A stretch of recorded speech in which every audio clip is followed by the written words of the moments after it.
హృదయపూర్వకమైనటువంటి వందనాలు తెలియజేస్తున్నాను అందరికీ కూడా. మరి దేవుడు ఇచ్చిన మహాకృపను బట్టి మనందరము కలుసుకొని మరొకసారి దేవుని మాటలు వినే భాగ్యాన్ని దేవుడు మనకు కల్పించిన విధానాన్ని బట్టి తండ్రిని దేవునికి మరొకసారి కృతజ్ఞతాస్తుతులు చెల్లిస్తూ మరి దేవుని మాటలను కొన్ని విషయాలు మనం ఆలోచించేద్దాం. మరి వింటున్న ప్రతి ఒక్కరు కూడా చాలా జాగ్రత్తగా మరి వినాలని మీ అందరికీ మరొకసారి హెచ్చరిక తెలియజేస్తూ, మరి ఈ వారం అంతా కూడా, ఈ నెలంతా కూడా మరి పండుగ అనే వాతావరణంలో మనము ఉన్నాం. ఒక 2-3 రోజుల కిందట మరి యేసుక్రీస్తు వారి యొక్క జన్మదినముగా ప్రతి ఒక్కరు కూడా ఆనందముగా సంతోషముగా అందరూ కలుసుకొని మరి ప్రపంచవ్యాప్తంగా ఈ యొక్క పండుగను జరుపుకోవడం మనం చూద్దాం. న్యూస్ మీడియాలో చూసినా సరే, సెల్ ఫోన్లో మనం చూసినా సరే, ఎక్కడ చూసినా క్రైస్తవులైన వారు మరి పండుగగా సంతోషంగా గడుపుతూ ఉన్నట్టుగా మనము చూడగలం. గతంలో మరి యేసుక్రీస్తు వారి జన్మదినం గురించి ఎన్నో మాటలు మనం విన్నాం. అలాగే ఇప్పుడు మరి గతంలో కూడా ఒక 4-5 రోజుల కిందట మనందరం కూడా ప్రార్థనలో ఏకీభవించాం, యేసుక్రీస్తు పుట్టాడు అని.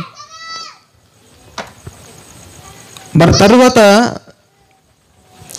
ఇప్పుడు మనకు వస్తున్న ఈ నూతన సంవత్సరములో ఇందరు చాలా జాగ్రత్తగా ఆలోచించేద్దాం. ఇప్పుడు మనకు వస్తున్న ఈ నూతన సంవత్సరం, గతించిపోతున్న ఈ నూతన సంవత్సరం ఎన్నో సంవత్సరం అని అంటే 2024 గతించిపోయేది, వచ్చేది కాదు. ఇప్పుడు వస్తున్న సంవత్సరం ఏంటనంటే 2025 సంవత్సరం. గతించిపోతున్న సంవత్సరానికి మనం ఏం చెబుతాము? 31st నైట్గా మనం ఏం చేస్తాం? 31st రోజున ప్రతి ఇంటి దగ్గర కూడా కొంతమంది ఏం చేస్తారంటే ముగ్గు వేస్తూ బాయ్ 24 అని చెప్పేసి వెల్కమ్ 25 అని చెప్పేస్తాం కదా. వినేసి ఉండింటారు ఈ మాటను. ప్రతి ఒక్కరు కూడా ఆ సంవత్సరానికి బాయ్ అని చెప్పేస్తూ కొత్త సంవత్సరాన్ని మనం ఆహ్వానిస్తున్నాం అని ఎన్నో మాటలు, ఎన్నో పాటలు, ఎన్నో సంతోషాలు కదా. ఈ సంతోషాల మధ్య మనము క్రైస్తవులుగా పిలువబడుతున్న మనము ఏ విధంగా బ్రతకాలి అది మనకు తెలియాలి. ఎందుకంటే లోకస్తులు బ్రతుకుతున్నట్టుగా మనం కూడా బ్రతికితే మన క్రీస్తు స్వరూపం మనలో ఉంటుందా? ఉండదు. క్రీస్తు స్వరూపము, క్రీస్తు యొక్క గుణగణాలు మనలో కనపడాలి అని అంటే లోకానికి మనం ఎలాగుండాలి? దూరముగా ఉండాలి. బైబిల్లో ఎంతోమంది కూడా పాపానికి దగ్గర వస్తున్నప్పుడు వాళ్ళు ఏం చేసేవారట? దూరంగా పారిపోయేవారు కదా. యోసేపు గారు చూసినా తన యవ్వన వయసులో ఏం జరిగింది? పాపం వస్తున్నప్పుడు దూరంగా పరిగెత్తి వెళ్ళిపోయాడు యోసేపు గారు. అంటే మనం బాగా ఆలోచించగలిగితే అపవాది ఎల్లప్పుడూ ఎలా ఉంటాడు? మనలందరినీ కూడా పాపములో పడివేయాలి అని మన ఆలోచన కదా. మన యొక్క తంత్రాలు ఎటువంటివి అంటే ప్రతి ఒక్కరిని కూడా పరలోకానికి తీసుకువెళ్ళాలి అని ఆలోచన లేదు. ఎక్కడికి తీసుకువెళ్ళాలని అతని ఆలోచన? పాతాళానికి. ఎందుకు తీసుకువెళ్ళాలి అంటే అతనికి ఫిక్స్ అయిపోయింది ఏంటి? పాతాళం. నేను మాత్రమే వెళ్ళడం కాదు కానీ నాతో పాటు మరి భూమి మీద ఉన్న దేవుని పిల్లలుగా పిలువబడుతున్న వారు నా పిల్లలుగా మలుచుకొని నేను పాతాళాన్ని తీసుకువెళ్ళాలి. వాడు అనుకున్న గురి అది. అందుకనే ఇప్పుడున్న ఈ పండుగ వాతావరణంలో కూడా దేవుని సంతోషపడేటట్టుగా కొంతమంది జరుపుతూ ఉన్నారు. మరికొంతమంది దేవుడు బాధపడేలాగా మరికొంతమంది జరుపుతున్నారు కదా. మరి పాత సంవత్సరాలని మనం పోల్చుకుంటూ కొత్త జీవితంలోనికి అంటే కొత్త సంవత్సరంలోనికి అడుగు పెడుతున్నాం. మనం ఏ విధంగా బ్రతకాలి? కొన్ని మాటలు మనం తెలుసుకోవాలి. క్రైస్తవులముగా, క్రీస్తు నమ్మిన బిడ్డలముగా మనం తెలుసుకోవలసిన కొన్ని విషయాలు.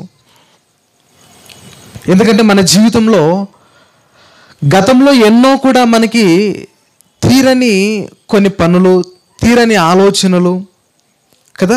గత సంవత్సరం అంతా కూడా క్రీస్తు నమ్ముకున్నా సరే నాకేం కావట్లేదు, పనులు కావట్లేదు, అంతే కదా. అందరూ అనుకున్న ఆలోచన ఏంటంటే, నేను క్రీస్తు నమ్ముకున్న తర్వాత నాకు ఎన్నో పనులు అవ్వకోకుండా పోతూ ఉన్నాయి. అందరి ఆలోచన, కొంతమంది ఆలోచన అది. అలా అనుకుంటున్న వారందరూ కూడా ఈ నూతన సంవత్సరంలోనికి అడుగు పెడుతున్న మనందరూ కూడా ఏమని ఆలోచించారో తెలుసా? మనం నమ్ముకున్న దేవుడు ఎలాంటి వాడు? గొప్పవాడు, ఆశ్చర్యకరుడు కదా.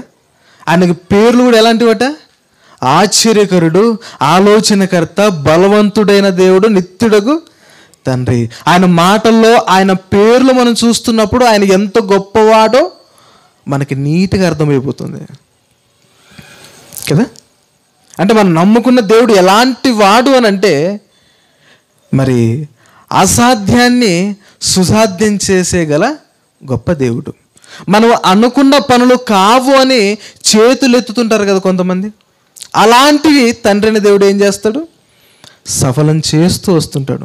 మనం ఎప్పుడైతే మనుషులుగా పిలువబడుతున్నాం, మనం ఇంకా కాదు, ఈ జీవితం అనేది ఇక ఇంతే కదా. కొంతమంది హాస్పిటల్కి వెళ్ళిపోతున్నప్పుడు ఇంకా చనిపోతాడండి అని అంటారు కొంతమంది. డాక్టర్లు అయిన వారు కూడా సర్టిఫికేట్ ఇస్తారేమని, ఆ అబ్బాయి చనిపోతాడు అని. కానీ ఇంక అందరూ చేతులు ఎత్తిన తర్వాత అప్పుడు దేవుడు ఏం చేస్తాడో తెలుసా? అసాధ్యంగా ఉంటున్నది సుసాధ్యంగా చేస్తూ చూపిస్తాడు. అంటే మనం నమ్ముకున్న దేవుడు ఎలాంటి వ్యక్తి, దేవుడి శక్తి ఎలాంటి వాడు అంటే నమ్మకంటే బలవంతుడైన దేవుడు.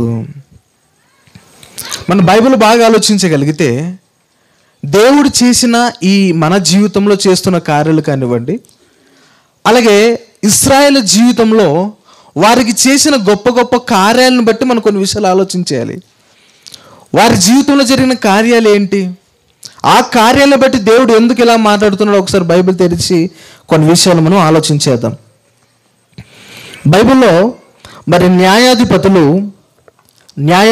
గ్రంథం 2వ అధ్యాయము, న్యాయాధిపతుల గ్రంథము 2వ అధ్యాయము పేజీ నెంబర్ 199 10వ వచనాన్ని ఒకసారి మనం ఆలోచించాలి.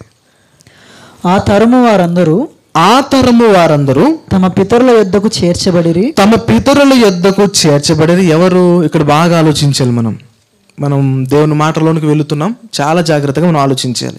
ఆ తరము వారందరూ తమ పితరుల యొద్దకు చేర్చబడిరి. వారి తరువాత యెహోవానైనను ఆయన ఇశ్రాయేలు కొరకు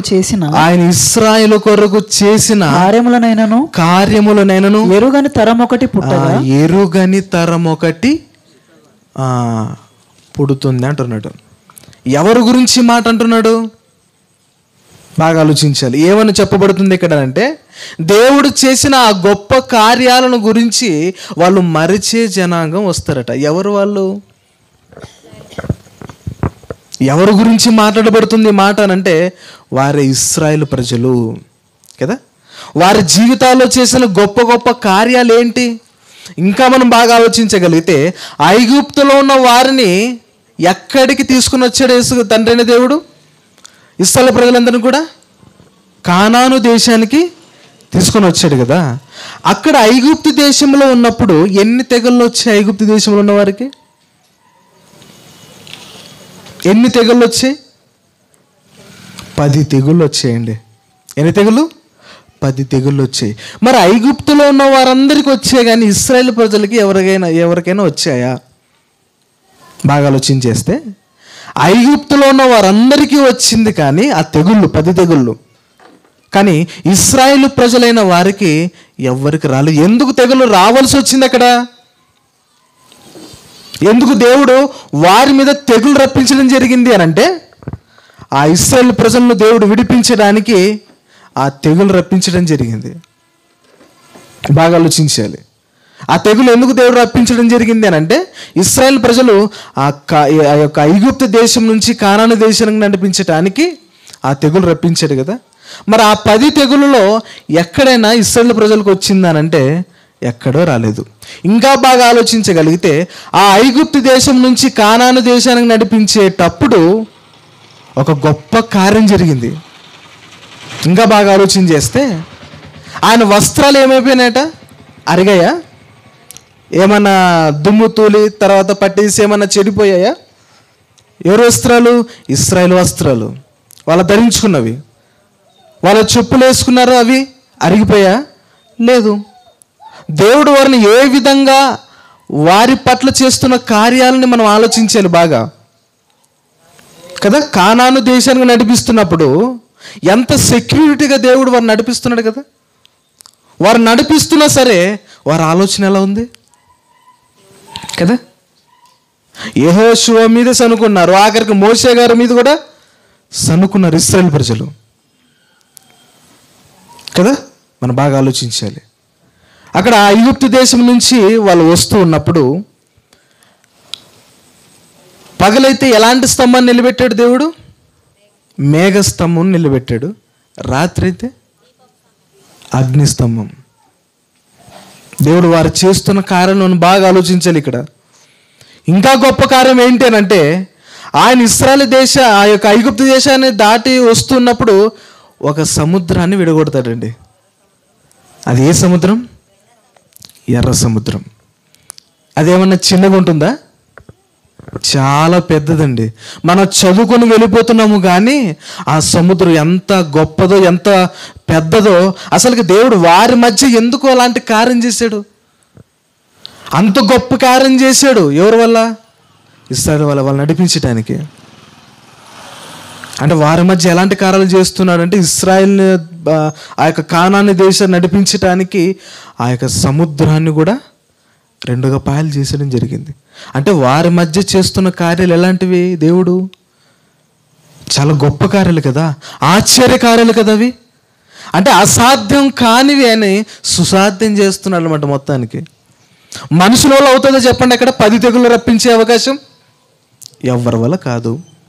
మళ్ళీ అక్కడ సముద్రాన్ని 2గా ఎవరైనా విభజించగలరా? భూమి మీద ఎవరైనా సరే ఎవ్వరూ చేయలేరండి. అలాంటి అసాధ్యమైనవి దేవుడు ఏం చేస్తున్నాడు? వారి పట్ల సుసాధ్యం చేస్తున్నాడు. ఒకసారి ఎర్ర సముద్రాన్ని మనం అసలు ఎలా ఉంటుందో ఒకసారి మనం ఒక చిన్న వీడియో క్లిప్ చూద్దాం. ఇప్పుడు ఆ ఎర్ర సముద్రాన్ని మనం చదువుకుని వెళ్ళిపోతున్నామే కానీ భూమి మీద ఏ నరుడు కూడా అలాంటి కార్యం చేయలేడండి కదా. అది మనం చిన్నగా చదువుకొని వెళ్ళిపోతుంటాం కానీ అది చాలా గొప్పదైన ఘనకార్యం. అది దేవుడు చేస్తున్న కార్యాలు ఎందుకు? వారిని ఐగుప్తు దేశం నుంచి కానాను దేశం నడిపించడానికి. కానీ ఆ కార్యాలు గుర్తించారు చెప్పండి? వారు అక్కడి నుంచి వచ్చారు కదా, ఐగుప్తు దేశం నుంచి వచ్చారు. అక్కడికి ఆ సముద్ర దగ్గరికి వచ్చేసరికి వాళ్ళు ఏమన్నా మాట్లాడుతున్నారు తెలుసా? అసలు వాళ్ళ ఆలోచన ఎలా ఉందో తెలుసా అండి? ఇప్పుడు ఐగుప్తు దేశంలో ఉన్నప్పుడు 10 తెగుళ్ళ ద్వారా వారిని రక్షించిన విధానం చూస్తుంటే వారి మీద ఉన్న ప్రేమ ఎంత గొప్పవాడో మనకు అర్థమవుతుంది కదా, ఎంత శక్తిమంతుడో, ఇవన్నీ విషయాలు మనకు అర్థమైపోతున్నాయి. కానీ ఆనాడు ఇశ్రాయేలు ప్రజలు ఏం చేశారు తెలుసా? ఆ సముద్ర దగ్గరకు వచ్చిన తర్వాత కూడా వారు సొంత విషయాల మీద భయపడుతున్నారంట. ఒకసారి చూద్దాం బైబిల్లో. బైబిల్ ఏమంటున్నాడంటే, ఒకసారి నిర్గమకాండానికి వద్దామండి. వాళ్ళు ఐగుప్తు దేశం నుంచి ఆ ఎర్ర సముద్రానికి వచ్చిన తర్వాత వాళ్ళు ఏ విధంగా వాళ్ళ మాటలు ఉన్నాయో ఒకసారి మనం ఆలోచించేద్దాం. నిర్గమకాండము 14వ అధ్యాయము. నిర్గమకాండం 14వ అధ్యాయము 10వ వచనం నుంచి కొన్ని విషయాలు మనం ఆలోచించేద్దాం. నిర్గమకాండం 14వ అధ్యాయం 10వ వచనం ఏమంటున్నాడు? ఫరో సమీపించుచుండగా ఏం జరుగుతుంది ఇక్కడ? ఫరో ఏం చేస్తున్నాడు అంటే, ఐగుప్తు దేశం నుంచి వచ్చిన తర్వాత ఫరో చివరికి ఏం చేస్తాడు? మరలా వస్తాడు మొత్తం ఆ యొక్క రాజ్యం తీసుకొని, రథాలు తీసుకొని కదా. ఎవరిని వెంబడిస్తూ ఉంటాడు అప్పుడు? ఇశ్రాయేలు ప్రజల్ని. ఎవరు వెంబడిస్తున్నారు? ఫరో రాజు విడిపించాడు, పొమ్మన్నాడు, మరలా రిటర్న్ వస్తున్నాడు వాళ్ళు బంధించడానికి. వస్తున్నాడట. తర్వాత ఫరో సమీపించుచుండగా ఇశ్రాయేలీయులు వారు ఏం మాట్లాడుతున్నారంటే, ఇప్పుడు ఎక్కడున్నారు వాళ్ళు? బాగా ఆలోచించాలి. ఎక్కడున్నారు? సముద్రం దగ్గర ఉన్నారు, ఎర్ర సముద్రం దగ్గర. ఇప్పుడు వాళ్ళు అక్కడ ఉన్నారు. వాళ్ళు ఏమని మాట్లాడుతున్నారు మనం బాగా ఆలోచించాలి. ఇశ్రాయేలీయులు కనులెత్తి ఐగుప్తీయులు తమ వెనుక వచ్చుట చూచి మిక్కిలి భయపడి ఏమైపోయారట? ఎవరి గురించి భయపడుతున్నారు అక్కడ? ఫరో రాజు అతను వెనకలు వస్తున్న సైనికులైన వారిని చూసి కదా. మరి ఐగుప్తు దేశంలో ఉన్నప్పుడు వాళ్ళు మధ్య చేసిన దేవుడు ఎన్నో గొప్ప గొప్ప కార్యాలు కదా. మరి అప్పుడు నమ్మారా చెప్పండి? అక్కడ భయపడుతున్నారంటే దేవుని మీద నమ్మిక ఉంచారా? లేదు, నమ్మిక ఉంచలేదు. గనుకనే వాళ్ళు ఏం చేస్తున్నారు? అక్కడ భయపడుతున్నారట. చదువు, ఇంకేమంటున్నాడు? మిక్కిలి భయపడి యెహోవాకు మొరపెట్టిరి. అంతట వారు మోషేతో ఐగుప్తులో సమాధులు లేవని. ఐగుప్తులో ఎలా హేళన చేస్తున్నారు మీరు బాగా ఆలోచించాలి. ఐగుప్తులో సమాధులు లేవని ఈ అరణ్యంలో చచ్చుటకు మమ్మల్ని రప్పించావా మోషే అని వారందరూ కలిసి మోషేని పట్టుకున్నారు. ఇప్పుడు అంటే అక్కడ చచ్చిపోతాం మేము, అక్కడ సమాధులు ఉన్నాయి కదా అంటే హేళన మాటలు ఇవన్నీ కూడా మోషే గారి మీద అంటున్నమాట. అక్కడ సమాధులు లేవా? అక్కడ మమ్మల్ని చంపచ్చు కదా, ఇక్కడికి వచ్చి చంపడం ఏంటి కదా అని మోషే గారి మీద ఇశ్రాయేలు ప్రజలు అంటున్న మాటలు అండి. ఇంకేమంటున్నాడు కింద? మమ్మల్ని ఐగుప్తుల నుండి బయటికి రప్పించి ఐగుప్తు నుంచి బయటికి రప్పించి మమ్మల్ని ఇట్లు చేయనేలా? మమ్మల్ని ఇట్లా ఎందుకు చేస్తున్నారు మీరు? మా జోలికి రావద్దు. ఎలా ఉంది చెప్పండి? ఆ మోషే గారికి ఏం చేస్తున్నారు తెలిసి వార్నింగ్ ఇస్తున్నారు. ఏమని? మా జోలికి రావద్దు ఇప్పటి నుంచైనా కదా. కిందే ఉంటాడు ఇంకా, మా జోలికి రావద్దు, ఐగుప్తీయులకు దాసులు మగుదుమని ఐగుప్తులో మేము నీతో చెప్పిన మాట ఇదే కదా. అసలుకి దేవుని ఆలోచన ఏంటి? ఐగుప్తు దేశం నుంచి ఇశ్రాయేలు ప్రజల్ని దాసులుగా నుంచి విడిపిస్తే వీళ్ళు ఎక్కడికి వెళ్ళాలని చూస్తున్నారంట? మరలా అక్కడికి వెళ్ళాలని చూస్తున్నారంట. ఇంకా వీళ్ళ ఆలోచన ఎటువంటి చూడండి. మేము అంత కష్టపడి వారందరిని తెగులు రప్పించి తీసుకొని వస్తే లేదు మాకు ఆడే బాగుందంట వాళ్ళకి. ఎవరికి అక్కడ బాగుందో చెప్పండి? వాళ్ళు ముందుకి మంచి కానాని దేశాన్ని అప్పగిస్తానంటున్నాడే, కానీ వాళ్ళకి ఏం నచ్చింది? అదే నచ్చిందంట. వాళ్ళు మరలా ఒక మాకు అక్కడే బాగుందని తినే విషయాల దగ్గర కూడా మాట్లాడతారు వాళ్ళు. మాకు ఆకుకూరలు అక్కడే బాగున్నాయి, తర్వాత చేపలు అక్కడే బాగున్నాయి, మేము ఆడ బాగా హ్యాపీగా బ్రతికేవాళ్ళు. మీరు ఇటుకు వచ్చి మమ్మల్ని తీసుకొని వచ్చారు, మమ్మల్ని అంతా బాధ పట్టిస్తున్నారు మమ్మల్ని మీరు. మోషే గారితో యెహోషువ గారితో అంటున్న మాటలు కదా. ఇవన్నీ విషయాలు అంటున్నప్పుడు సముద్రం దగ్గరకు వచ్చి మాట్లాడుతున్నారండి వీళ్ళు. ఎందుకు? అందరికి తెలిసిపోయింది ఏమని, ఇంకా అయిపోయా మన సావి ఇక్కడికే అని వాళ్ళ మనసులో అనుకున్నారు అక్కడ. అందుకే భయపడ్డారు. కానీ అదే సిచ్యువేషన్లో దేవుడు ఎంట్రన్స్ అయ్యి ఏం చేస్తాడు? ఆ ఎర్ర సముద్రాన్ని విడగొడతాడండి. ఒకసారి ఆ వీడియో చూద్దాం. ఎందుకంటే ఆ వీడియో చూస్తున్నప్పుడు ఏదో సింపుల్గా చదువుకొని మనం వెళ్ళిపోతాం, కానీ ఆ వీడియో ఎంత అసలు ఎర్ర సముద్రం అంటే చిన్నదా పెద్దదా ఒకసారి దాన్ని చూస్తే మరి ఒక విషయాన్ని మనకు అర్థమవుతూ ఉంటుంది. ఎట్లని చూడండి ఇక్కడ. మనం చూడగలమా? అసలు మనిషి ఏదైనా మనం దీన్ని చేయగలడో చెప్పండి? అసలుకి అసాధ్యమైనవండి ఇవి. కానీ దేవుడు ఏం చేస్తున్నాడు? సాధ్యంగా సుసాధ్యం చేస్తున్నాడు. అంటే ఇశ్రాయేలు పట్ల చేసిన ఘనకార్యాలను చూస్తున్నప్పుడు అంటే దేవుడు మనుషులందరి పట్ల ఎన్నో మేలు చేస్తున్నాడు. ఇంకా బాగా ఆలోచన చేస్తానండి. దావీదు గారు ఎలాంటి వ్యక్తిని చంపాడు? గొల్లియాతును కదా. గొల్లియాతు ఎలాంటి వ్యక్తి? అసలుకి ఆ గొల్లియాతును చూస్తే సగం చచ్చిపోతారండి, అలాంటి వ్యక్తి. కానీ గొల్లియాతు ఎలా ఉన్నాడు? ఆ గొల్లియాతు చూస్తే 6 అడుగులు పైనే ఉంటాడు, 8 అడుగుల దగ్గర. దావీదు దగ్గర ఎలా ఉన్నారు కదా? చిన్న పిల్లాడుగా ఉన్నాడు. అతను ఫిలిస్తీయులందరినీ కూడా అందరూ వస్తున్నప్పుడు ఇశ్రాయేలు అందరిని కూడా చంపేస్తుంటాడండి. యుద్ధానికి వస్తున్నప్పుడు వీళ్ళు ఓడిపోతుంటారు ఇశ్రాయేలు ప్రజలు. కానీ అప్పుడు ఈ దావీదు గారు నిలబడతారు. అందరూ హేళన చేస్తారేమని, చిన్న పిల్లోడు ఇతనేం చంపుతాలే, యుద్ధం నేర్చుకొని అన్నీ ఉన్న మేమే ఏం చేయలేకపోతున్నామే, కానీ మరి దావీదు గారు వచ్చి చేస్తారట అని అన్నట్టుగా హేళన చేస్తారు. అందరు నవ్వుతారండి అక్కడ. కానీ జరిగిన తర్వాత వాళ్ళకి తెలుస్తుంది ఎవరు వెనుకలు ఉన్నారు అని కదా. అది మనసులో సాధ్యమో చెప్పండి. ఇంకా మనం బాగా ఆలోచన చేస్తే బైబిల్ ఎంతోమంది భక్తుల జీవితాలను చూస్తున్నప్పుడు అవి మనుషుల వల్ల జరగనివి కావవి, దేవుడు మాత్రమే చేసేవి. ఇంకా బాగా ఆలోచన చేస్తే మరి మనం మన 25వ తారీఖు జరుపుకున్నామే క్రిస్మస్ అని, యేసుక్రీస్తు జన్మించారు కదా. మరి మరియమ్మ గారి జీవితంలో జరిగినది ఏంటిది? అసాధ్యమా?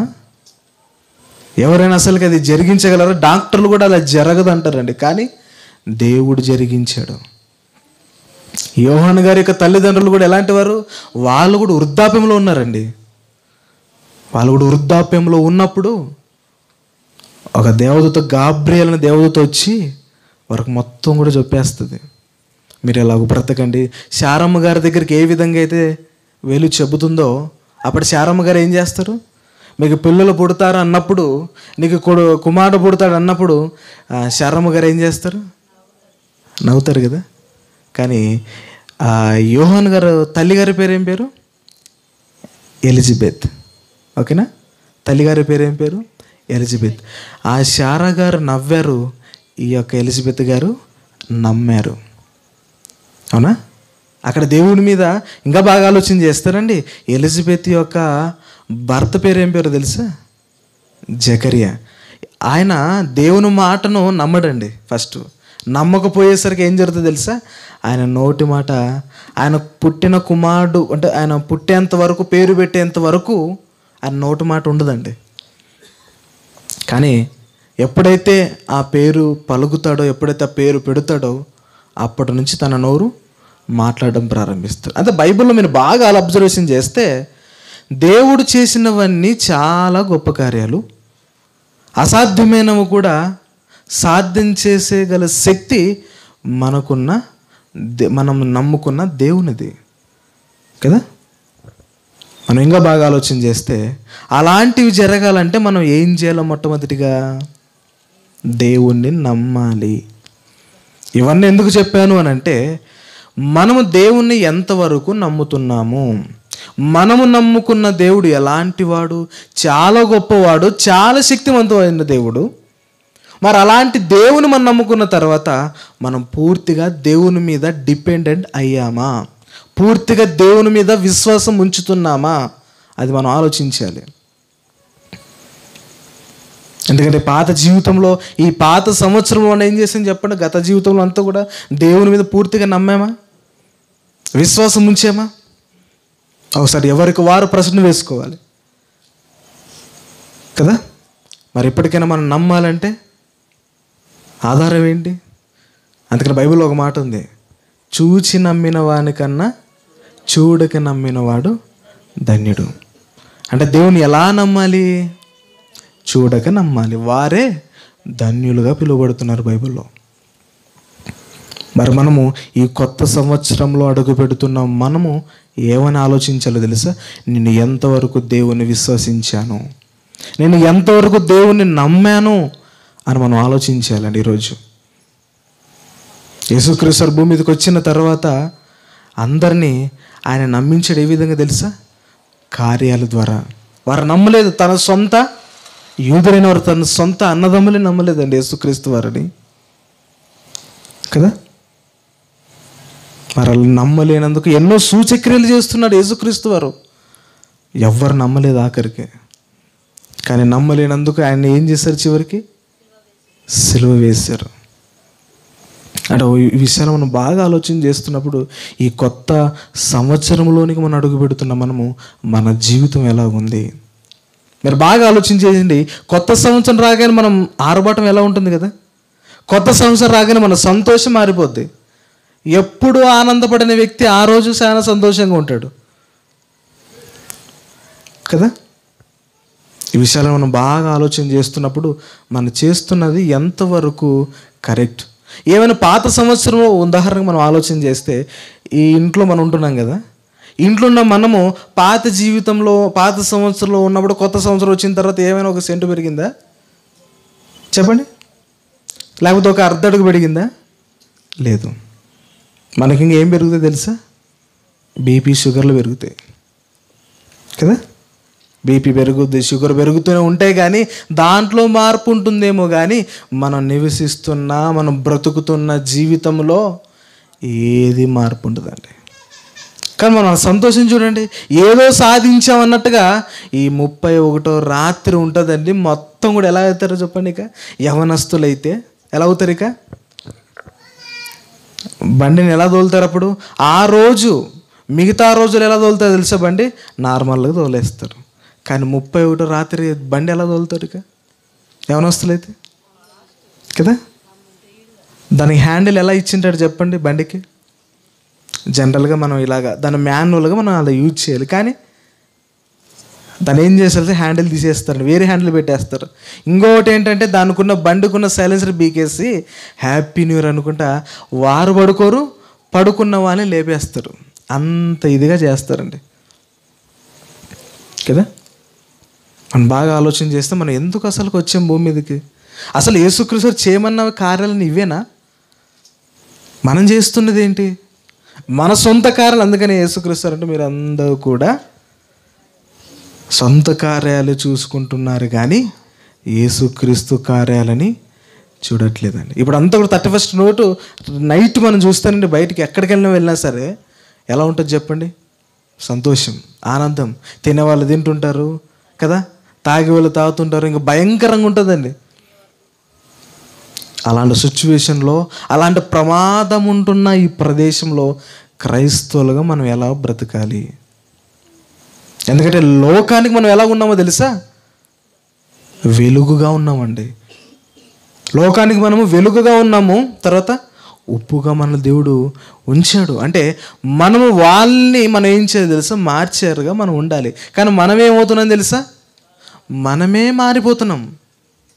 చెప్పే వాళ్ళు ఏమవుతున్నారో తెలుసా? చేస్తున్నారండి. అదే ఇప్పుడు పరిస్థితి. ఒకసారి మనల్ని మనం ఆలోచించేద్దాం.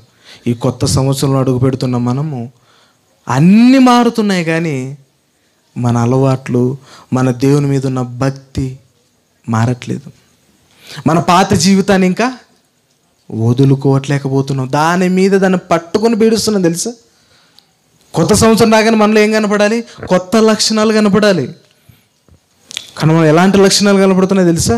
దేవుణ్ణి బాధ కలిగించే లక్షణాలే.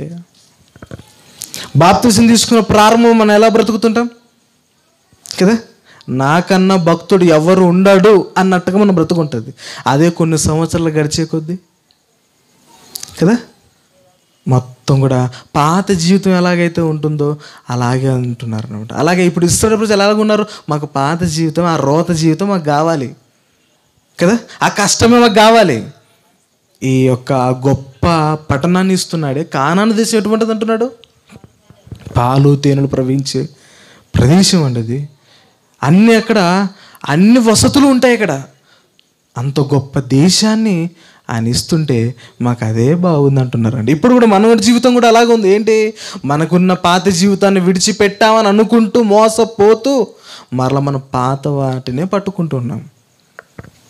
మన పాపంలో పడివేయడానికి అపవాది చేస్తున్న ప్రయత్నాలు ఏంటో తెలుసా? మన ఈజీగా పాపంలో పడ్డానికి ఏంటో తెలుసా? ఆలోచన పడ ఎలాంటి మనసులో తెప్పిస్తారంటే, మన పాత జీవితంలో బాధకరమైన విషయాలను, పాపం చేసిన విషయాలను మరలా ఎత్తుతూ ఉంటాడు. మరి బాగా అబ్జర్వ్ చేయండి. ఒక వ్యక్తి దేవునిలో ఉన్నప్పుడు పడిపోతున్నాడు అని అంటే అపవాది పాత జ్ఞాపకాలని వాడు జ్ఞాపకం చేస్తూ వస్తున్నాడు. ఎందుకంటే పాత జీవితాన్ని ఎత్తినప్పుడు మనిషి ఏమవుతాడు తెలుసా?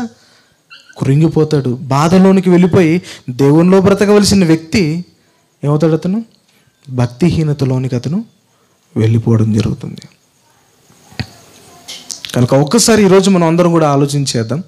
దేవుడు మనకిచ్చిన ఈ ఆయుష్కాలంలో ఈ కొత్త సంవత్సరాన్ని మనకి ఇస్తున్నాడు కదా దేవుడు కదా. ప్రతిదే దేవుడు అండి మనకి ప్రతిదిగా కొత్త విషయాలే, కొత్తది ఇస్తున్నాడు మనందరికి కూడా కదా.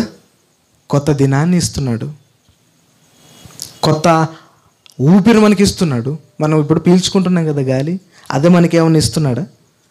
అదే పీల్చుకున్నాం అనుకో మనం చచ్చిపోతాం. మనం పీల్చుకున్నది ఏంటి? ఆక్సిజన్ పీల్చుకొని కార్బన్ డైఆక్సైడ్ మనం వదులుతున్నాం. తర్వాత పీల్చుకున్నది కూడా మన కొత్త గాలే మనం బ్రతుకుతున్న ప్రతి జీవితం కొత్తదిగా చేస్తున్నాడు దేవుడు. మరి దేవుని కొరకు మనమేం చేస్తున్నాం ఒక్కసారి ఆలోచించాలి. దేవుడు ప్రతీది కూడా మనకి అన్ని వసతులు ఇస్తున్నాడు అండి. ఇశ్రాయేలుకి ఇచ్చినట్టుగా వారందరికీ ఇస్తున్నాం, మనందరికి కూడా. కానీ మనమే ఆనాడు ఇశ్రాయేలు ప్రజలు ఏ విధంగా అయితే దేవుని మీద సనుక్కున్నారో అలాగే మనం కూడా సనుక్కుంటున్నాం, ఆలోచించాలి. కాబట్టి ఈ నూతన దినంలో మనం ఎలా బ్రతకాలి అని అంటే, ఈ దేవుడి మీద ఎలాగైతే ఆనాడు ఇశ్రాయేలు ప్రజల మీద వారు నడిపించడానికి చేసిన గొప్ప గొప్ప కార్యాలు, అంటే అసాధ్యమైనవి సుసాధ్యం చేస్తున్నాడు దేవుడు. అంటే మన జీవితంలో కూడా అసాధ్యమైనవి కూడా చేస్తాడని నమ్మకి ఉంచాలి. అది ఎంతకాలం వరకు నమ్మాలి చెప్పండి? దేవుని మనం మరణించేంత వరకు నమ్మాలండి. ఈ ఎలిజబెత్ గారు తర్వాత జకరియా గారు ఎంతకాలం వరకు నమ్మారో తెలుసా? వాళ్ళు ప్రార్థన ఏ విధంగా చేశారో తెలుసా? ఒకసారి వారి జీవితం చూస్తే అసలు వారు ఎంత దేవుని మీద ఎంత భక్తిపరులో, ఎంత నమ్మిక ఉందో వాళ్ళ మీద ఒకసారి బైబిల్ తెరిచి మనం ఆలోచించగలిగితే బైబిల్లో ఒక మాట ఉంటుందండి. ఆ విషయాన్ని మనం ఒక్కసారి మనం ఆలోచించేద్దాం. లూకాసు వార్త మొదటి అధ్యాయము, లూకాసు వార్త మొదటి అధ్యాయము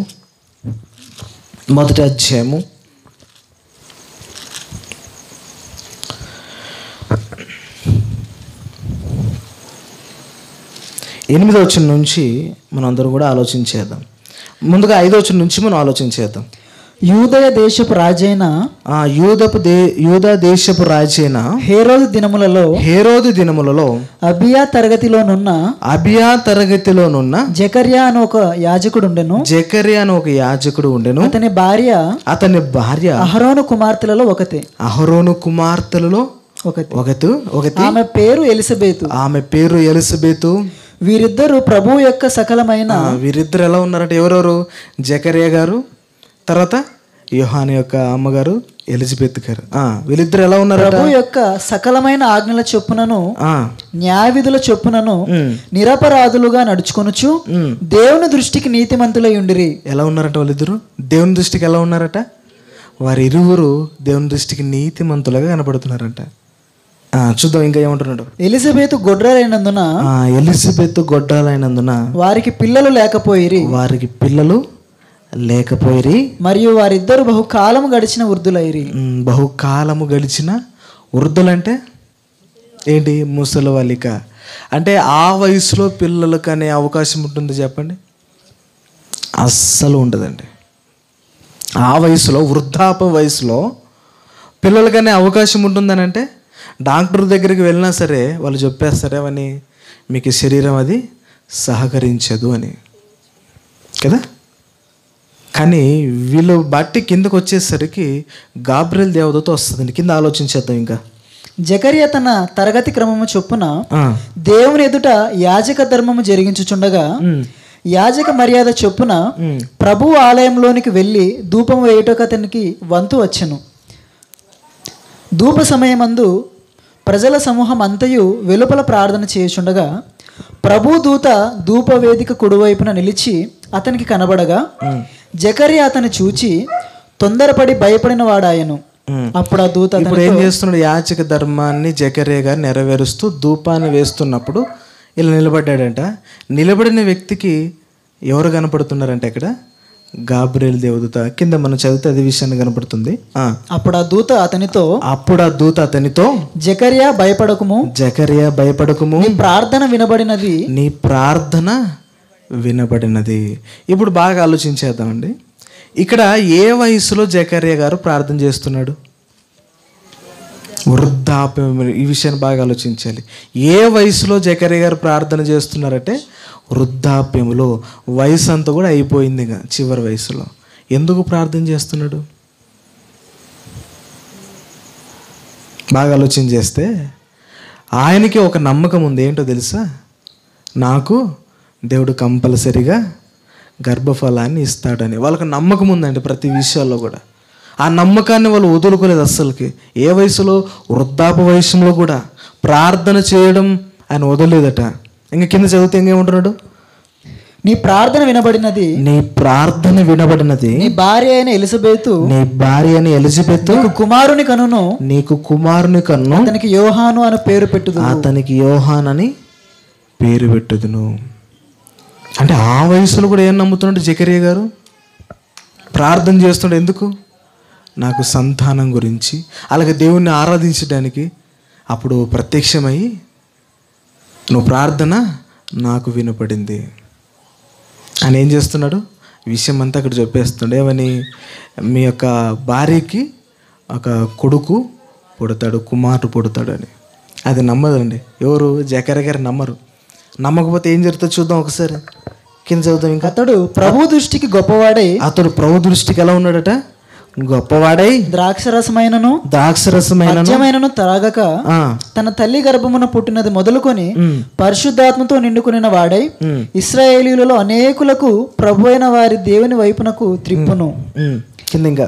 మరియు అతడు తల్లిదండ్రుల హృదయములను పిల్లల తట్టునకును అవిధేయులను నీతిమంతుల జ్ఞాపకం అనుసరించుటకును త్రిప్పి ప్రభు కొరకు ఆయత్తపడి ఉన్న ప్రజలను సిద్ధపరచుటకై ఏలియా యొక్క ఆత్మను శక్తియు గలవాడై ఆయనకు ముందుగా వెళ్ళును గనుక నీకు సంతోషమును మహా ఆనందమును కలుగును. అతడు పుట్టినందున అనేకులు సంతోషింతురనెను. జకరియా, ఇది నాకెలాగూ తెలియను, నేను ముసలివాడను, నా భార్యయు బహుకాలము గడిచినదని ఆ దూతతో చెప్పగా, ఇక్కడ చెబుతూ దూత, నేను దేవుని సముఖమందు నిలుచు గాబ్రియేలును, నేను దేవుని సముఖమందు నిలుచు. ఏమని చెబుతున్నాడు అక్కడ? ఎవరు వచ్చారంటే అక్కడికి? గాబ్రియేలు దేవదూత వచ్చిందట. నీతో మాటలాడుటకును ఈ వర్తమానము నీకు తెలుపుటకును పంపబడితిని మరియు నా మాటలు వాటి కాలమందు నెరవేరును. మాటలు వాటి కాలమందు నెరవేరును. నీవు వాటిని నమ్మలేదు గనుక ఈ సంగతులు జరుగు దినం వరకు నీవు మాటలాడక మౌనమై ఉండు అని అతనితో చెప్పాను. మౌనంగా ఉండాలి. ఎప్పటి వరకు? అతడు పుట్టి అతనికి పేరు పెట్టేంత వరకు అతను ఎలా ఉన్నాడట? మౌనంగా ఉన్నాడట. ఎందుకు మౌనంగా ఉన్నాడు చెప్పండి? ఎందుకు మౌనం అక్కడ దేవుడు ఆయనకి ఇచ్చాడు? ఆయన నమ్మలేదండి. అవునా? నమ్మలేదా? నమ్మలేదు కనుకనే ఆయన మౌనంగా వెళ్ళిపోయాడు. అప్పుడు ఆయన పుట్టేంత వరకు కూడా ఒక 9-10 నెలల వరకు ఆయన మౌనంగా ఉన్నాడు. గుర్తుకొస్తుంటుంది ప్రతిసారి, నేను ఎందుకు మౌనంగా ఉన్నానో తెలుసా? ఆ రోజు నమ్మలేదే అని కదా.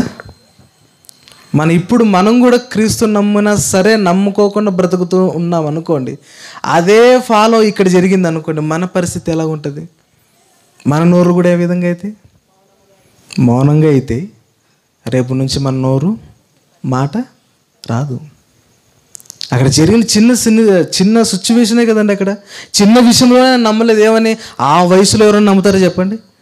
వృద్ధాపు వయసులో నీకు పుల్లలు పుడతారు అన్నప్పుడు ఎవరైనా నమ్మే విషయమేనా? కానీ ఆయన నమ్మలేదట. కానీ ఎలిజబెత్ గారు నమ్మారు. కానీ కొన్ని రోజులకైనా తర్వాత ఏమొస్తుంది? మాట అనేది వచ్చేస్తుంది కదా. అంటే మనం నమ్ముకున్న దేవుడు కూడా ఎలాంటి వాడు అని అంటే చాలా గొప్పవాడు. ఈ కార్యాలను మనం ఎందుకు చదివించవలసి వచ్చిందంటే అక్కడ వారి జీవితంలో ఆ యొక్క జకరియా గారు నమ్మకపోవడం వల్ల చిన్న కార్యం వల్ల జరిగింది అంతే. కానీ మనం నమ్మిన క్రీస్తుని ఓన్లీ పైన నమ్ముతున్నామే కానీ లోతును నమ్మట్లేదండి. అసలుకి మనం ఎలాగున్నామంటే పైన వేషధారణ వేసుకుంటూ ఉన్నాము అంటే మొత్తానికి. ఆనాడు ఎలిజబెత్ నమ్మినట్టుగా పూర్తిగా నమ్మిక మనకుండట్లేదు కదా. ఆయన యేసుక్రీస్తు వారు నీటి మీద నడుచు వస్తున్నప్పుడు పేదరు గారు ఏం చేస్తారు? నడుస్తాడా? అక్కడ వరకు బాగానే ఉంటుంది. కొద్దిగా ముందరకు వచ్చేసరికి కింద పడిపోతాడా? లోపలికి వెళ్ళిపోతాడండి. కానీ యేసుక్రీస్తు వారు మరలా వచ్చి లేపేస్తాడు. అంటే మనం కూడా నమ్మిక ఉంటున్నాం, కానీ ఏదో చిన్న సమస్య వచ్చేసరికి ఆ నమ్మిక వెళ్ళిపోతుంది. అవునా? కాబట్టి మనకు శ్రమల్లో వచ్చినప్పుడు మనం ఏం చేయాలి తెలుసా? నమ్మిక ఉంచాలి. శ్రమ వచ్చినప్పుడు దేవుణ్ణి ఆనాడు ఇశ్రాయేలు ప్రజల్లాగా వదిలేసామనుకో, మనం కూడా ఎన్నో విపత్తులను ఎదుర్కోవాల్సి వస్తుంది. కాబట్టి ఈ నూతన సంవత్సరంలో మనం ఆలోచించవలసిన విషయం ఏంటంటే దేవుణ్ణి పూర్తిగా మనము నమ్మాలి, విశ్వాసం ఉంచాలి. అది బాగున్నా సరే బాగులేకున్నా సరే, ఆరోగ్యం ఉన్నా సరే, ఆరోగ్యం లేకున్నా సరే, మనకు డబ్బులు ఉన్నా సరే, డబ్బు లేకున్నా సరే, బాగా వ్యాపారం జరిగినా సరే, జరగపోయినా సరే, దేవుని మాత్రం నమ్మిక ఎల్లప్పుడూ ఉంచాలి. ఉంచలేదనుకోండి, మన విశ్వాసం రోజు రోజు కనుమరుగైపోతుంటుందండి. అప్పుడు దేవుడు రెండో రాకట్లో వచ్చిన తర్వాత మనలందరినీ కూడా అడుగుతాడు కదా, నువ్వు నన్నెందుకు విశ్వసించలేదన్నప్పుడు కారణాలు చెప్తే కుదరదు. అప్పుడు ఇక ఎప్పుడు? రెండో రాకట్లో. అది ఎప్పుడు మనం మార్చుకోవాలంటే భూమి మీద బ్రతుకున్నప్పుడే మార్చుకోవాలి. ఆడు ధనవంతుడు ఉన్నాడు కదా, ఆ ధనవంతుడు గారికి పాతాళానికి వెళ్ళిపోయిన తర్వాత అతనుకున్న ఆలోచన ఎలా ఉంది చెప్పండి? నా తమ్ముళ్ళు రక్షించుకోవాలి అని ఎంతో ఆలోచనతో ఉన్నాడు కదా. లాజరును పంపి అంటున్నాడు భూమి మీదకి. కానీ అక్కడ జరిగిందా? అక్కడ చాలామంది ఉన్నారు కదా, వాక్యాన్ని చెప్పేవాళ్ళు, ప్రవక్తలు అందరూ అక్కడే ఉన్నారు. నువ్వేం భయపడనా అవసరం లేదు.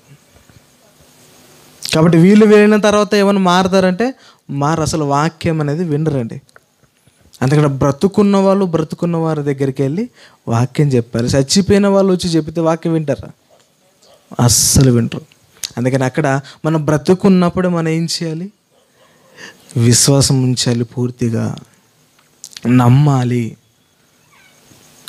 కనుక మనము ఈ పాత జీవితంలో, పాత సంవత్సరంలో మన నమ్మిక ఎలా ఉంది, కొత్త సంవత్సరానికి వచ్చేసరికి మనం నమ్మకంగా బలపడాలి. ఎందుకంటే అసాధ్యమైనవి సుసాధ్యం చేసే దేవుడు మన వెనుకలు ఉన్నాడు కదా. ఇలా మనం నమ్మాలి. మనకి చివరి వచ్చే కాలానికి వచ్చేసరికి ఎన్నైనా అండి, ఆఖరి యోబు గారి జీవితం చూస్తున్నప్పుడు మనకు అర్థం కావాలి ఏమని. ఆయన ఏమన్నాడు? ఒక్క మాట అన్నాడు కదా కదా. ఇంకో మాట అంటాడు యోబు గారు, ఒక్క మాటలో ఈ విషయాలను తొలగిచ్చేస్తారండి అలాగే కదా. నేను దేవుని నుంచి మేలు మాత్రమే అనుభవించాలా, కీడును కూడా అనుభవించే తగదని అంటాడండి. అది వండర్ఫుల్ మాట అసలుకి. ఎందుకంటే దేవుడి నుంచి వచ్చే ఆ ప్రేమను ఇవన్నీ పొందాలి. అక్కడి వరకేనా? దేవుడి నుంచి వచ్చే ఆ కోపాన్ని మనం భరించకూడదా? ఇవన్నీ విషయాలు అలా ఆలోచన చేస్తున్నప్పుడు శ్రమలను మనకేమొస్తాయి? క్రీస్తు నమ్ముకున్న తర్వాత శ్రమలని మనందరికి వస్తాయండి. ఆ శ్రమల్లో పూర్తిగా విశ్వాసం మనము నిలబడాలి. కనుక ప్రియమైన దేవుని పిల్లరా, ఒక్కసారి మనం ఆలోచించేద్దాం. మన నమ్మకం ఎలా ఉంది? బలమైన విశ్వాసంలో ఉన్నామా, లేకపోతే బలహీనమైన విశ్వాసంలో ఉన్నామా? బలహీనమైన నమ్మకంలో ఉన్నామా? చిన్న సమస్య వస్తే క్రీస్తుని వదిలేస్తున్నాం మనం. ఆయన ఎందుకు వచ్చాడు భూమి మీదకి? మనందరి గురించే కదా. మనందరికి వచ్చి వచ్చిన ఆయన మనం ఏం చేస్తున్నాం అంటే ఆయన నమ్మకించలేకపోతున్నాం. ఆయన మనల్ని నమ్మి ఆ లోకాన్ని నుంచి ఈ లోకానికి వస్తే మనం ఏం చేస్తున్నాం? మనం చూసి ఆయన్ని నమ్మలేకపోతున్నాం. ఒకసారి ఆలోచించేద్దాం.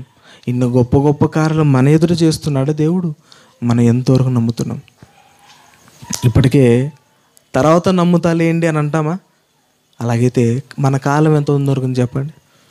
మన కాలం ఇప్పటికే ఒక 40 దాటిపోయిందా? కొంతమంది 50 దాటిపోయింది. వాయిదా వేసామనుకోండి, బైబిల్లో ఒక మాట ఉంది కదా, ఏమంటున్నాడు? రేపు నీది కాదు, రేపేమి సంభవించునో నరులెరుగరు కనుక మీ జీవం ఏ పాటిది ఇంతలో గడపడి అంతలో మాయమైపోయే ఆవిరి వంటి వారు మన జీవితం. అలాంటి జీవితం అనుకున్నప్పుడు మనం ఇంకా ఎంత నమ్మకంగా బ్రతకాలి కదా. ఒకసారి ఆలోచించేద్దామండి. మన నమ్మిక ఎంతవరకు ఉన్నది? మన పాత సంవత్సరాలు ఉన్నట్టుగానే కొత్త సంవత్సరం కూడా అలాగే ఉంటుందా? అయితే మనం బ్రతికి ఏం ప్రయోజనం చెప్పండి? దేవుడు అదే అడుగుతున్నాడు మనల్ని. ఏమని? నీకు ఇంత ఆయుష్కాలను ఇచ్చాను, ఇంత ఆరోగ్యాన్ని ఇచ్చాను, అయినా సరే నా కొరకు నువ్వేం చేసావు అని అడిగితే మనం ఏ సమాధానం చెప్పగలము కదా. ఒకసారి ఎవరికి వారు ప్రశ్న వేసుకుందాం ఈ రాత్రి. ఎందుకంటే ఈ రాత్రే మన చివరి రాత్రి కాకూడదు. ఒకవేళ అయితే మన పరిస్థితి ఏంటి? ఇప్పుడు అందరూ హ్యాపీగా కూర్చున్నామండి. కొద్దిసేపు అయిన తర్వాత, ప్రార్థన అయిపోయిన తర్వాత ఎవరు ఇంటికి వాళ్ళు హ్యాపీగా వందనాలు చెప్పుకొని వెళ్ళిపోతాం. రేపు ఉదయం లేచిన తర్వాత పలానా ఆయన వార్త గురించి మన ఫోన్ వచ్చిందనుకో, ఏంటి మన పరిస్థితి? రాత్రే కదండి ఉన్నాడు, హ్యాపీగా అతనితో మాట్లాడలేనండి, నేను హ్యాపీగా బ్రతకామండి, ఎంతలోని మరణించాడా? అవును. మన ఆయుష్కాలం కూడా సేమ్ యాజిటీగా ఇలాంటిదే. కాబట్టి ఎప్పుడో దాని గురించి ఆలోచన చేయకోకుండా రేపు దినము నుంచే లేక ఈరోజు రాత్రి నుంచే మన భక్తి జీవితాన్ని పెంపొందించుకోవాలి. కాలం పెరిగే కొద్దీ భక్తిలో పెరగాలి కానీ భక్తిలో తరగకూడదు. మనది ఎలాగవుతుందంటే స్టార్టింగ్లో ఇలా ఉంటుంది, కొన్ని రోజులకి ఇలా అయిపోద్ది, ఇంకా కొన్ని రోజులకి తగ్గిపోద్ది. అలా అలా భక్తిహీనలోకి వెళ్ళిపోతూ ఉన్నాం మనం. అలా మనం ఎప్పటికీ బ్రతకూడదండి. బాప్తిసం తీసుకున్నప్పుడు ఎంత స్టాండర్డ్గా అయితే ఉంటామో చనిపోయే వరకు కూడా అదే స్టాండర్డ్ మెయింటైన్ చేయాలి మనం. అది క్రైస్తవులకు ఉండవలసిన గుణం ఇది. అందుకని మధ్యలో ఒక పరీక్షలు పెడుతుంటాడు దేవుడు, శ్రమలు అనేవి. అవి వస్తున్నప్పుడు మనం ఏం చేయాలి? ధైర్యంగా నిలబడి పోరాడాలండి. అందుకని శ్రమలు వచ్చాయి కదా అని దేవుని వదిలేస్తే మన చివరి వరకు ఉండాలని వాక్యం చెబుతుంటే మన చివరి వరకు లేకపోతే మన పరిస్థితి ఏంటి? మనందరూ కూడా కట్టగట్టుకొని ఎక్కడికి వెళ్ళిపోతాం? పాతాళానికే కదా. అప్పుడు దేవుడు మనం చూసి చాలా బాధపడ్డా చెప్పండి. మనం చూసి బాధపడ్డ దేవుడు చాలా బాధపడతాడండి. ఎందుకంటే మనం అంటే చాలా ఇష్టం అండి ఆయనకి. మనకు తెలియదు ఆ విషయాలు. ఇంకా బైబిల్ చదువుతున్నప్పుడు మనం అంటే ఇంత ఇష్టం ఆయనకి, ఎప్పుడు మనం చూడలేదు అన్నట్లు ఉంటుంది, మనకి అన్నట్లుంటుంది. ఎందుకు మన గురించి అంతెందుకు సృష్టిని చూస్తే అర్థమైపోద్ది మన మీద ఎంత ప్రేమ ఉందా అని. తల్లిదండ్రులు చూస్తే మనకు ప్రేమ పంచడానికి ఆయన వాను పుట్టించాడు మన గురించి. ఇక్కడ ప్రేమ అర్థమవుతుంది. ఎటు చూసినా మనకు ప్రేమ అనేది తగ్గట్లేదు. అన్నీ ఇస్తున్నాడు మనకి దేవుడు. కానీ మనమే సరిగ్గా దేవుడిని ప్రేమించలేకపోతున్నాం. ప్రేమ ఉంటే క్రియల్లో కనపడుతుందా? ప్రేమ ఉంటే ఎలా కనపడుద్ది? క్రియల్లో కనపడుతుంది. క్రియలు లేని విశ్వాసం మృతం. ఈజీగా చేసి పెట్టేశాడు దేవుడు. కాబట్టి మన ప్రేమ ఎంత ఉందో తెలియాలి అని అంటే క్రియల్లో కనపడుతుంది. ఆ క్రియలు చేయట్లేదు అని అంటే మనకి దేవుని మీద ప్రేమ లేదని అర్థం. కాబట్టి రాత్రి మనం ఆలోచించేద్దాం. ఈ కొత్త సంవత్సరం వచ్చని సంతోషపడాలా, లేక మన కాలములో కొన్ని దినాలు వెళ్ళిపోయాను బాధపడాలా? ఈరోజు మనం ఆలోచించేయాలి. ఎందుకంటే యేసుక్రీస్తు వచ్చిన ఎంతకాలం బ్రతికాడు చెప్పండి? ఆయన 33.5 సంవత్సరాలే కదా. ఆయన బ్రతికిన కాలం 33.5 సంవత్సరాలలో ఎంతో పని చేశాడు ఆయన.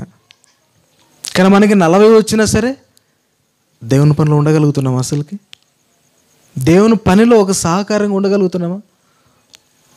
మన గురించి ఎలా మరణించాడు తెలుసా? ఆయన ఎలా మరణించాడండి? సింపుల్గా సిలువ, 3 మేకులు, హ్యాపీగా సింపుల్గా చెప్పేసుకొని వెళ్ళిపోతాం. కానీ ఎలా మరణించాడు? ఆయన మరణాన్ని చూస్తున్నప్పుడు మన కంటెంట్ నీళ్ళు గారాలని అలా మరణించాడు ఆయన కదా. వణుకు రావాలి, అంత భయంకరంగానే మరణించాడు. ఎవరి గురించి? మనందరి గురించి అండి. కానీ ఆయన మన కొరకు ఇంత చేస్తుండే, ఆయన గురించి ఎంత చేస్తున్నాం చెప్పండి? మనం ప్రేమించిన భార్యని కానీ భర్తని కానీ ఏం చెప్తాం చెప్పండి? మనం నీకు ప్రేమ ఉంటే నా గురించి ఇది చేయి, నీకు ప్రేమ ఉంటే నాకు ఇది కొని అని అంటామే. మరి దేవుడు మనం ప్రేమిస్తున్నాడానికి తన సొంత కుమారుడు భూమి మీదకి పంపించాడే. మరి దేవుని మనం ఎంత ప్రేమిస్తున్నాం? క్రీస్తు ప్రభువుని ఎంత ప్రేమిస్తున్నాం మనం? ఒకసారి ఆలోచించాలి. ఎందుకంటే ఆయన మరణాన్ని చూస్తున్నప్పుడు అండి అసలుకి చాలా భయంకరంగా అవుతుందండి మనిషి. ఎందుకంటే అంత భయంకరంగా మన గురించి మరణించాడు. ఎవ్వరు మరణించారండి. ఒక వ్యక్తి డబ్బులు ఇచ్చిన తర్వాత నీవు నమ్ముతాడు చెప్పండి? ఒక డబ్బులు ఇవ్వలేదని నువ్వు ఒక 1000 రూపాయలు ఇచ్చావు, తర్వాత నువ్వు ఇవ్వలేదు తిరిగి, ఆ వ్యక్తిని నమ్ముతాడా? డబ్బుల దగ్గరే నమ్మలేడే మనిషి. కానీ దేవుడు అన్ని పాపాలు ఆయన మీద మనం చేస్తున్నా సరే ఆయన మన పాపాలు ఆయన తీసివేయడం ఏంటి? అసలు అర్థం కావట్లేదు కదా మనకు. అన్ని చేస్తున్నా సరే మన దేవుని మీద భక్తిగా కొనసాగలేకపోతున్నాం. కాబట్టి కొత్త దినాన్ని ఇస్తున్న దేవుడు మనకు కొత్త దినాన్ని ఇస్తున్నప్పుడు దేవుని స్తుతించాలండి కదా. ఉదయకాలంలో ఎంతవరకు మనము ప్రార్థనలో గడుపుతున్నాం చెప్పండి? ఆలోచించేయాలి. మనం కొత్త దినాన్ని చూస్తున్నామంటే అది ఎవరి కృప? దేవుని కృప, దేవుని దయ. దేవుని దయ లేనిదే మనం చూడగలుగుతున్నాం చెప్పండి? రాత్రి పడుకున్న వాళ్ళు పడుకున్న మరిస్తుంది ఏంటి పరిస్థితి? మనందరూ కూడా ఆరోగ్యంగా బ్రతుకుతున్నామంటే అది దేవుని కృప. కాబట్టి కొత్త సంవత్సరం అడుగు పెడుతున్నాం మనము. ఇవన్నీ విషయాలు మనం ఆలోచించాలి.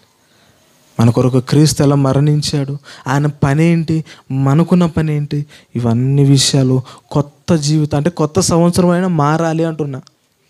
పాత జీవితం ఎలాగైతే మనం చేయలేదు, సరే కొత్త జీవితంలో కొత్త సంవత్సరంలో అడుగు పెడుతున్నాం. మనం కొన్ని మార్పు చేర్పులను కనగాలి కదా మనకు దేవుని విషయాల్లో.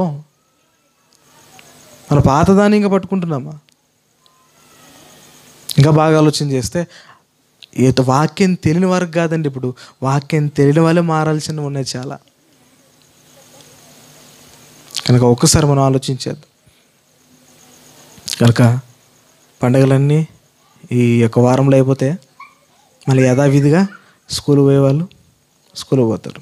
ఏమైనా కొత్తగా ఉంటుంది చెప్పండి. అప్పుడు డ్యూటీకి వెళ్ళేవాళ్ళు డ్యూటీకి వెళ్తారు, పనికి వెళ్ళేవారు ఎవరికి వాళ్ళు. లేకపోతే ఎక్కడ కొత్తగా లేదే, కొత్తది ఒకటి ఉంది మనకేంటి? క్రీస్తుని నమ్ముకున్నప్పుడు కొత్త జీవితం అనుకుంటుంది. క్రీస్తుని నమ్ముకున్న తర్వాత చివరి వరకు భక్తిగా జీవిస్తే కొత్త లోకం అంటూ ఒకటి ఉంది కదా. ఆ కొత్త లోకాన్ని గురించి మనము ఎదురు చూడాలి. మనకున్న వాగ్దానం ఏంటి? అదే కదా పరలోకం. ఆ వాగ్దానం గురించి మనము ఎదురు చూడాలి. కాబట్టి మనం దేని గురించి ఎదురు చూస్తున్నాం? ఈ రాత్రి మనం అందరూ కూడా ఒకసారి ఆలోచించేద్దామండి. కాబట్టి క్రీస్తు చేస్తున్న ఆ ప్రయాస ఎటువంటిదో, ఒకసారి ఆయన పడిన కష్టం ఎటువంటిదో ఒకసారి చివరిగా వీడియో చూద్దాం. ఎందుకంటే ఆయన జీవించిన జీవితం అంతా కూడా చాలా, ఎక్కడ సంతోషంగా బ్రతికాడో చెప్పండి. ఆయన ఎక్కడ లేదండి, ఎక్కడ సంతోషంగానూ బ్రతకలేదు. అన్ని అవకాశాలు ఉన్న యేసుక్రీస్తు ప్రభువుల వారికి సంతోషంగా బ్రతికే అవకాశం ఉన్నా సరే ఆయన బ్రతకలేదండి కదా. ఉదయకాలంలో లేచి ఎక్కడికి వెళ్ళిపోయాడంట యేసుక్రీస్తు ప్రభువుల వారు? తెల్లవారుజాం కాడ అరణ్యానికి వెళ్ళిపోయాడంట. ఎందుకు అక్కడికి? ఏం పని ఉంది అక్కడ కదా? ప్రార్థనలో గడపడానికి కదా. మళ్ళీ తెల్లవారుగానే ఉదయం కాగానే మరల దేవాలయంలోనికి రావడం, వాక్యం చెప్పడం, మళ్ళీ రాత్రి అయితే ప్రార్థనలు గడపడం కదా. 2-3 శిష్యుని తీసుకెళ్తాడు కదా యేసుక్రీస్తు వారు. మరి తెల్లవారు ఇలాగ ఆయన జీవితాంతం ఉండేదండి. ఆయన జీవితం మన గురించి మరణించింది. ఆయన మరణం ఎలా ఉందో ఒకసారి ఈ వీడియో చూస్తున్నప్పుడైనా మనం చేస్తున్నది ఎంతవరకు, మనం ఇంకా ఇప్పుడు కూడా పాత జీవితము పాత పాపాన్ని పట్టుకుంటే మన క్రీస్తు మరణించాడు, ఎందుకు మరణించాడు అనేది ఒకసారి మనం ఆలోచించాలండి. కనుక ప్రేమన దేవుని పిల్లరా, ఒకసారి నా మరణం ఎటువంటిదో ఒకసారి మనం ఎలా అయినా మన గురించి సిలువ వేయబడ్డాడో ఒకసారి ఈ వీడియోని చూద్దామండి. చూసాం కదా కొన్ని ఇవి జరిగింది దిక్క, ఎంత భయంకరంగా ఆయన్ని హింసించారు కదా. ఎవరి గురించి? వేల వాళ్ళ గురించి కదా, ఎక్కడ ఉన్న వాళ్ళ గురించి కదా, మన గురించి కాదు కదా. అసలుకి మనందరి గురించి అండి. ఇలా మరణించాడనే, ఇంత భయంకరంగా మన గురించి మరణించాడే, ఇంత బాధాకరమైన విషయం మనం ఇవన్నీ మనకు తెలుసు కదా. మరి కొత్త సంవత్సరం ఉన్నప్పుడు మనం ఎందుకు ఇంత హ్యాపీగా యేసుక్రీస్తుని మర్చిపోతున్నాం మనం కదా. ఆయన పనులు మర్చిపోతున్నాం, ఆయన చేయవలన పని ఎంతో ఉంది కదా. ఇవన్నీ విషయాలు ఆలోచన చేస్తున్నప్పుడు కొత్త రోజు రాకపోయినా మనకేం ప్రయోజనం చెప్పండి. ఇక కొత్త రోజు వచ్చిన్నది ఎందుకు వస్తుందో తెలుసా? దేవుడు మనకి ఎందుకు ఇస్తున్నదో తెలుసా? ఆయన పని జరిగించడానికి. కానీ ఉదయం లేచి పడుకునేంత వరకు కూడా మన పనే కదా. ఒకసారి ఆలోచించేద్దాం. ఈ దృష్టిలో పెట్టుకొనైనా కొత్త జీవితం మనం ఎలా బ్రతకాలి, మార్పు చెందలేదు. కొద్ది మనము సంవత్సరాలు గడికే కొద్ది మనం ఇంకా అభివృద్ధి కావాలి ఆత్మీయత విషయంలో. కానీ ఇంకా అట్టడుగులోనికి వెళ్ళిపోతున్న క్రైస్తవ్యం అనేది భక్తి జీవితంలో. కాబట్టి ఈరోజు రాత్రి దేవుడు, ఈ రాత్రే రెండో రాకడైతే మన పరిస్థితి ఏంటి? దేవుని ఎదుట మనం నిలబెట్టిన తర్వాత ప్రభు నీ దగ్గరకు వస్తానన్నప్పుడు బలా నమ్మకమైన నా దాసుడు అనిపించుకోగలమా? నువ్వెవరో నాకు తెలీదు, నా ఎదు నుంచి పో అనే మాట అనిపించుకుందామా? రెండిట్లో ఏది బాగుంది చెప్పండి? బలా నమ్మకమైన నా దాసుడు. ఎలా బ్రతికితే? ఇలా క్రీస్తు వల్ల హింస పొందినప్పుడు అంటాడు అనా, ఇలా క్రీస్తు కొరకు హింసలు అనుభవిస్తున్నప్పుడు నా దాసుడు అని దగ్గర హత్తుకుంటాడండి. కానీ మనము ఇది అసలుకి దీనికి సంబంధించిన శ్రమలు కాదు కదా. అసలు దేవుణ్ణి మర్చిపోయింది మనం, అసలు క్రీస్తుని మర్చిపోయిన. ఏదో ఆదివారం, బుధవారం, శుక్రవారం స్త్రీలు కూడా వీలైతే ఏదో మీటింగ్స్ అంతేక మన జీవితంలోనూ తీసుకొని రావట్లేదు. పైకి వరకు తీసుకొచ్చాం అంతే, కనపడే సమాజానికి భక్తి అని చూపిస్తున్నాం అంతే. ఆనాడు యూదులు చేసినదే మనం కూడా చేస్తున్నాం తెలుసా. కాబట్టి మనం అలా చేయకోకుండా భక్తిగా దేవుని ఎదుట మనం బ్రతుకుతామండి.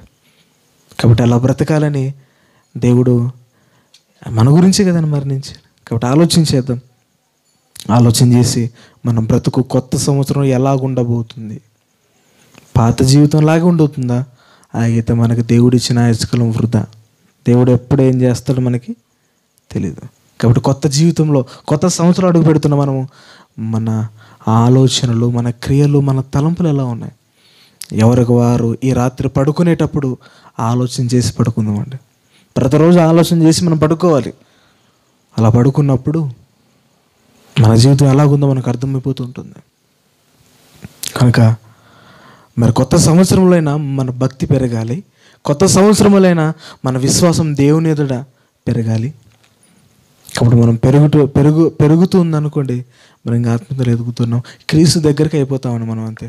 కనుక ఈ అపోస్తలుడైన పౌలు గారు అంటారు, ఏమన్నా అంటారు తెలుసా, ఆ సంఘాన్ని బట్టి మిమ్మల్ని అందరూ కూడా క్రీస్తు స్వరూపం చేయడానికి నేను ఎలా అవుతున్నాను తెలుసా, ప్రసవ వేదన పడుతున్నాను అంటాడు కదా. కనుక ఒకసారి ఆలోచించేద్దాం, మనం ఎలా బ్రతుకుతున్నాం ఈ రాత్రి. కొత్త సంవత్సరం అడుగు పెడుతున్నాం, మనం మన జీవితం ఎలా అవుతుంది. కాబట్టి దేవుని ఇంకా నమ్మడానికి ప్రయత్నిద్దాం. నమ్మామనుకోండి దేనికైనా మనం తెగించడానికి వెనకాడము. ఓ వ్యక్తిని నమ్మితేనే ఎంత దూరమైనా వెళ్తామే కదా. ఒక వ్యక్తిని నమ్మితే 1,00,000 రూపాయలు కూడా మనం ఇచ్చేస్తామే. అలాగే దేవుని నమ్మితే ఏ కార్యాలైనా మనం చేస్తాం. కనుక ఒకసారి ఆలోచించేద్దాం, మన దేవుని నమ్ముతున్నామా, పూర్తిగా నమ్మట్లేదా.